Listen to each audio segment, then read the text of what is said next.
Assalamualaikum. Ako nga pala si Janeline de la Serna. Ako po ay isang typical na OFW dito sa Middle East. Since 2016 po, nandito na po ako. Dati hindi ko po talaga alam kung saan po ilalagay yung hard-earned money ko. Pero nang dahil sa Preach Ribo Community, nakilala ko po ang programa nilang Noypi. So nang dahil po sa Noypi, nabago po yung isip ko, yung mindset ko.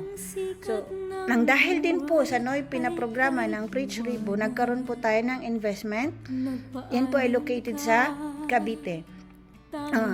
Ang ano po doon, dati nakuha ko po siya, inaano po namin yung bahay, is 1.3. So, nang dahil pala, ito pala yung kinaganda kung nag-invest tayo. Kasi habang nagbabayad tayo, tumataas yung rate ng ini-invest natin.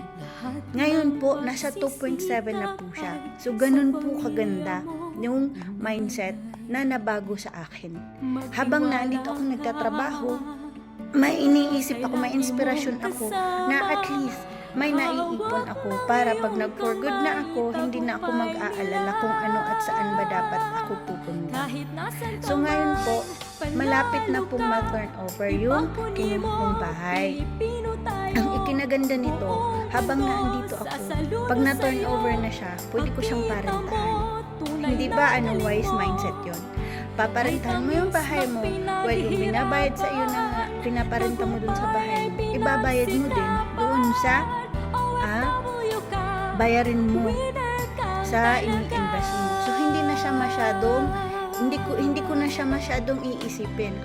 So, ganun lang po, maging wise lang po tayo sa ating hard-earned money.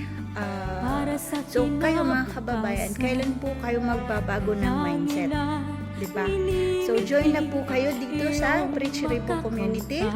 And muli po, ako po si Janeline de la Serna, isa pong typical na OFW dito sa Middle East na nagsasabi sa inyo, laban OFW, preach your life.